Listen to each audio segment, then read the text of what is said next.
William Bentvena was released from Atlanta Federal Penitentiary on June 1, 1970. He was murdered 11 days later. The official story, the one Goodfellas burned into American cultural memory, is that he walked into a Queens bar, insulted a volatile young hood named Tommy DeSimone over a shoeshine joke, and paid for that insult with his life.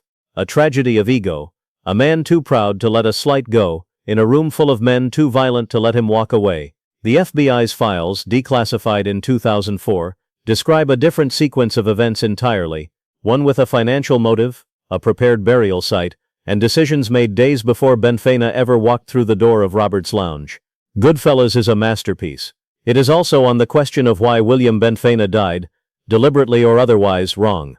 The film introduces Billy Batts as a relic, a made man from an earlier era, loud, condescending, the kind of man who thinks a shoeshine joke lands because he's been away too long to know the room. William Bentvena was born in 1921 in Bushwick, Brooklyn. By his mid-30s, he was a formally inducted member of the Gambino crime family, controlling loan sharking operations that stretched from Brooklyn to Fort Lauderdale. A 1962 raid on his Brooklyn office produced a client ledger documenting 127 active loans totaling $3.20 million. His clientele, according to Florida State Police intelligence reports obtained through FOIA requests, included elected officials, a federal customs inspector, and the largest construction firm in Broward County. He was 49 years old when he walked out of Atlanta Federal Penitentiary. He was 6'2", 220 pounds, and he had spent 6 years in prison with active operations waiting for him. He was not a loudmouth who had outstayed his welcome. He was one of the most financially sophisticated organized crime figures in the Northeast, and he was coming back to collect a debt that had been compounding for 6 years. Between 1958 and 1963, according to court records and Florida State Police reports, 4 separate Broward County judges dismissed 14 felony charges against Bentvena, extortion, conspiracy to commit murder, and related offenses, despite testimony from victims and documented payments made to him. One of those judges, Harold Stevens of Broward County Circuit Court, retired in 1964 with a personal net worth of $1.70 million on a judicial salary that had never exceeded $22,000 per year. He died in 1979, having never been investigated. Goodfellas gave Joe Pesci the room to turn this man's death into one of the most visceral scenes in American film. What it never gave the audience was any reason to understand who the man actually was. In September 1963, according to FBI informant reports filed during the Burke investigation, Jimmy Burke, Jimmy Conway in the film, received a loan of $250,000 from William Bentvena to finance a cargo hijacking operation at JFK Airport, 2 points per week interest. In 1970 dollars, $250,000 compounded at that rate over 6 years produces a debt somewhere north of $500,000. Burke paid nothing. Not a dollar of principal, not a dollar of interest, not a courtesy message. What he did instead was build an empire. The FBI estimated his crew was stealing $5 million in goods annually from JFK by the mid-1960s.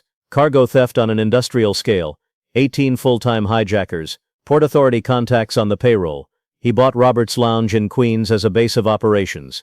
He was paying Paul Vario, his Lucchese family patron, approximately $75,000 a year in tribute, according to Henry Hill's 1980 FBI debriefing.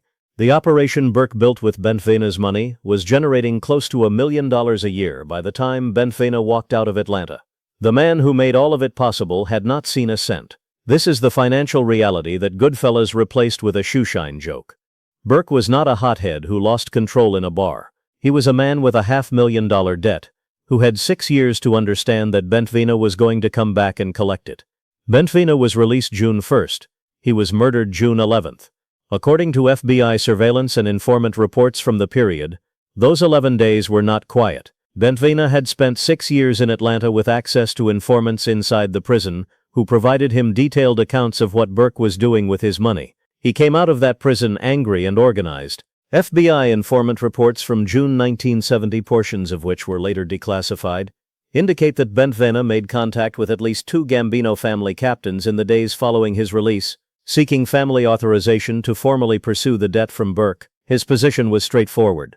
Burke had built a major criminal enterprise on Gambino-backed capital, had paid nothing, and was operating under Lucchese protection. The Gambino family had standing to intervene.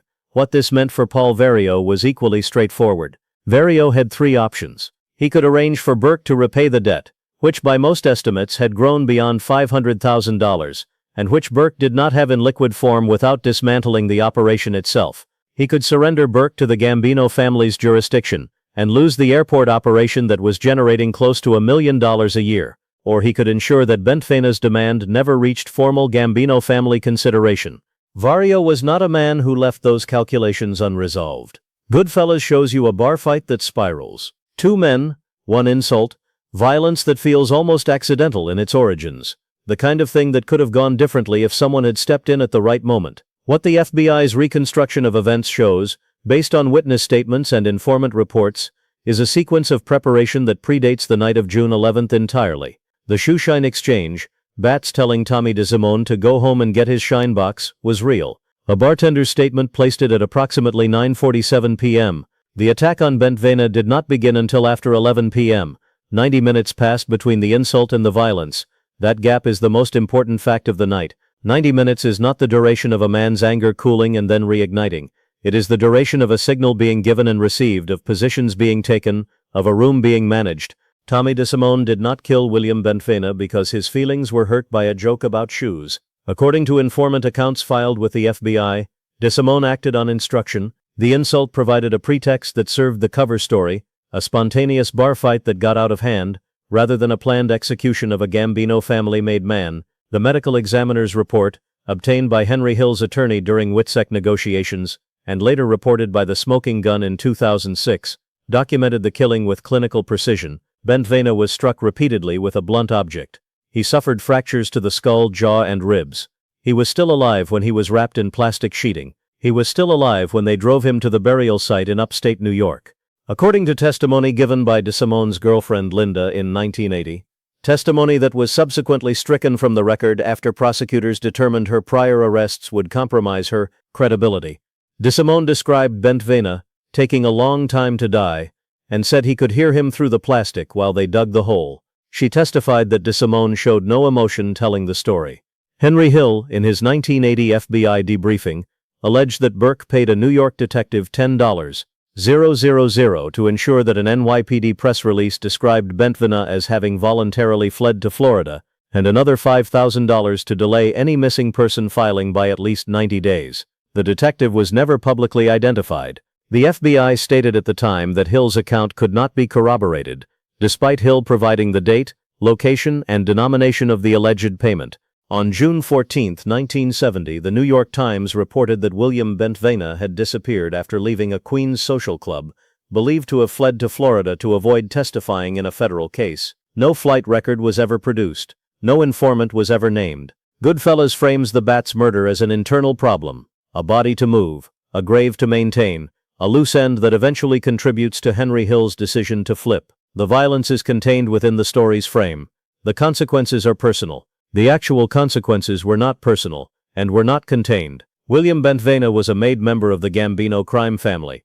His murder by Lucchese-affiliated men without formal sanction from the Gambino family triggered a territorial conflict over JFK airport operations that, according to FBI records of the period, lasted from 1970 through 1974. The Port Authority recorded 127 violent incidents at the airport in those 4 years. 14 murders, 63 aggravated assaults, 50 incidents involving arson or property destruction. 11 hijackers died. 8 truck drivers, 6 cargo handlers, 4 Port Authority employees, 3 fences, 2 accountants, 1 lawyer. None of this appears in the film. Not a frame. 53 days after the murder, Angela Benedetto, Bentvena's girlfriend of 14 years, was found strangled in her Manhattan apartment.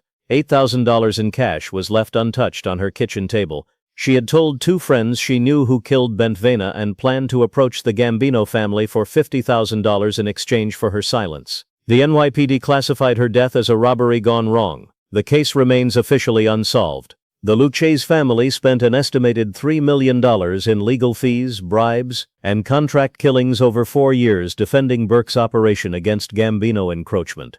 A war that was entirely avoidable, triggered by a debt that could have been negotiated, paid, or formally arbitrated within the family's own systems. Instead, it produced years of violence across an industry that employed thousands of ordinary workers who had no stake in any of it. Thomas DeSimone was murdered by the Gambino family on January 14, 1979, 9 years after he killed Bentvena. He was lured to a Queens social club under the pretense of a formal induction ceremony, told he was being made. He walked into a room with Gambino soldiers and was shot 4 times in the head. FBI informant reports from 1981 placed his remains in a Staten Island landfill under 17 tons of construction debris. His body was never officially recovered.